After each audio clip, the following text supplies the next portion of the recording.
nitwa Caritas Mukanyamwasa, ndi umukozi w'ikigo cy'igihugu gishinzwe imikurire no kurengera umwana mu karere ka Rutsiro. Yego. Kare umusangiza w'amagambo yarigeze kuvuga ati yatumwe na me. Mu by'ukuri umuntu wese uraha ahagarariye ubuyobozi bwose, kuva kuri mudugudu ubahagarariye na Perezida wa Repubulika. Ariko mu muco umuyobozi w'uyu murenge ubu ngubu niwe kiyongozi, sibyo se?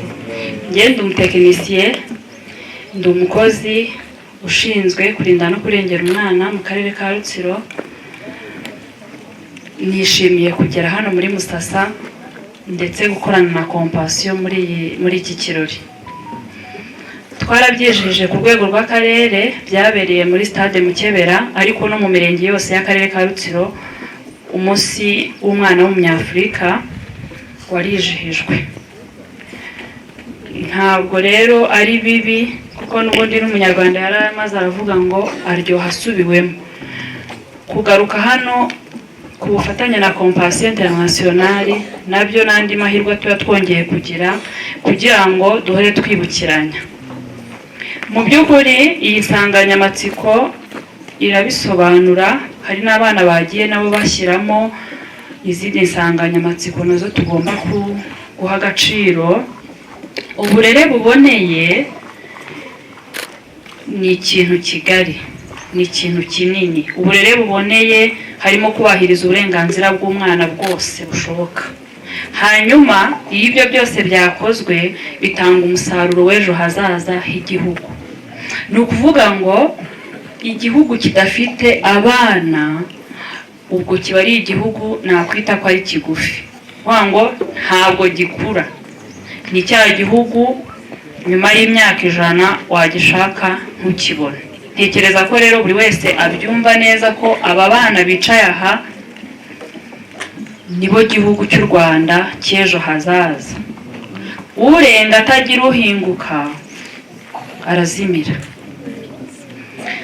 Babyeyi ba Musasa rero, ngo ntabwo ndi bujye muri protokole, nzi neza ko uraha utari umwana arakuze, yaba umubyeyi yaba urubyiruko akazaba umubyeyi, ariko buri muntu mukuru wese yahagararira umubyeyi.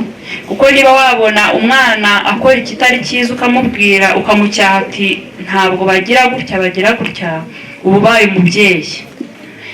Ubutumwa numva nabaha ni ubwo kurera neza. Kurera neza ni ukurera dukoresha igitsure cya kibyeyi. Ntitube baterera iyo, ntitube bagaruka mbage bababyeyi ahana umwana yamara kumuhana akareba ibyo yamukoreye akabyicuza nyuma.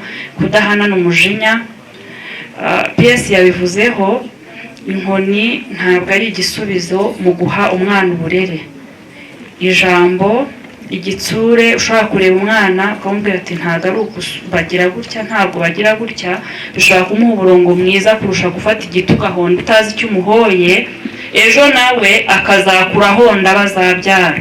Rwanga ubundi abantu batandukanye bagiye bagaragaza yuko umwana uko yarezwe, uko yakuze, umusaruro azatanga uzava ku byo yahawe.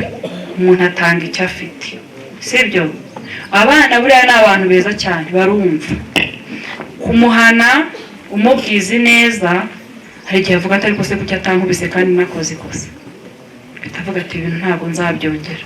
Ariko iyo ufashe ugahonda, rimwe na rimwe ababyeyi tugira na defu, ugakubita utanamubwira ati wakoze iki, ntashobora kukireka, ahubwo ubutaha azagikora ku rwego rwo hejuru kugira ngo ni nko kukwihimuraho, nta zindi mbaraga afite zo kugukubita, ubwo nawe aragikora kugira ngo aguhima kubwira ati nubwo wankubise dore ntacyo wakoze.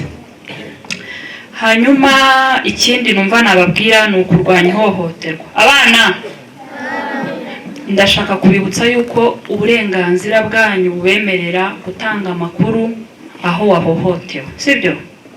Abana bato barahohoterwa, no muri Musasa barahohoterwa. Abana bato bakorerwa ihohoterwa rishingiye ku gitsina, sibyo? Irishingiye ku mubiri ryo sinavuga. Niba baguhohotera bivuge, sibyo? Ushobora kubibwira, ngo hari inshuti z'umuryango. Inshuti z'umuryango ntabwo muzizi. Hari inshuti z'umuryango, hari abayobora amasibo, hari abajyanama b'ubuzima, hari abayobozi b'umudugudu.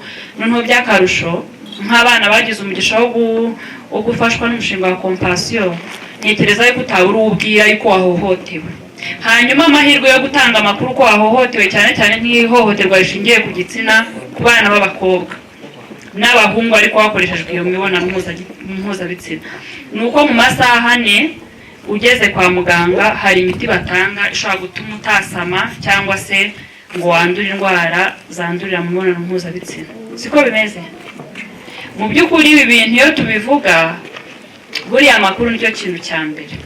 Abana iyo bahohotewe ukajya kubona ukabona umwana w'imyaka 14 aratwite, kandi yarashoboraga gusambanywa, yagera kwa muganga bakamuha imiti imubuza gusama cyangwa se no kwandura izo ndwara zitandukanye, biba ari amahirwe kandi igihugu cyacu cyagiye kidufasha mu buryo butandukanye bwo kubona iyo miti. Siko bimeze? Abana rero mu masaha ni ukuvuga ngo gusanga umwana yahohotewe ukamujyana muri dushe ukamwoza, uba umuhemukiye. Agera kwa muganga ibimenyetso bitakigaragara, ikindi uko umutinza mu rugo ngo batamenya yuko umwana wawe yahohotewe, ubwo uramushyira mu bibazo byo kurwara no gutwita inda itarateganijwe, bikica ejo hazaza. Amasaha 4 bidakunze byibuze amasaha 28 bitakunze byibuze 72. Ariko mbibutsa ko uko utinda kugerayo niko ubwo uri kugana mu byago byo kwandura. Ibyo kubabwira byaba byinshi, ariko nifuzaga yuko ababyeyi bareka kuba batereriye. Umwana ntagende ngo yijyana nigarure, uvuga ngo abana basigaye bizimiza bakicyura. Kumenya aho abana bacu baherereye bituma tunamenya ibyo babamo. Kutamenya ibyo babamo bituma bakora buri kimwe cyose kibashyira mu nzira mbi ndetse zizabageza mu kuba umwana w'ikirara nk'uko abandi babanje bagiye babisobanura. Ndabifuriza kugira ibihe byiza. Turi mu gihugu kidahohotera abana. Ntekereza ko hari abana bo muri Afurika y'Epfo, hari abikomojeho, iyo bataba intwari ngo bavuge bati biturabirambiwe, turambiwe guhabwa akato, turambiwe kudahabwa ireme ry'uburezi nk'iry'abazungu bahabwa, uyu mwanya ntabwo twari kuba turaho. Uyu mwanya ntabwo hari kujyaho porogaramu na politike zitandukanye mu bihugu bya Afurika zo kurengera umwana. Bari abana bo muri Afurika y'Epfo rero nabita nkaho barapfuye, ariko kuri uyu mwanya kuva muri 1976 kugeza uyu munsi hashobora kuba hari ibyaturutse kuri uko kwitanga kwabo binatuma ibihugu bitandukanye bivuga ngo umwana ntagatsitare. Bameje kubifuriza umunsi mwiza, kandi bana bacu turabakunda, mukure mugejura. Murakoze mwese.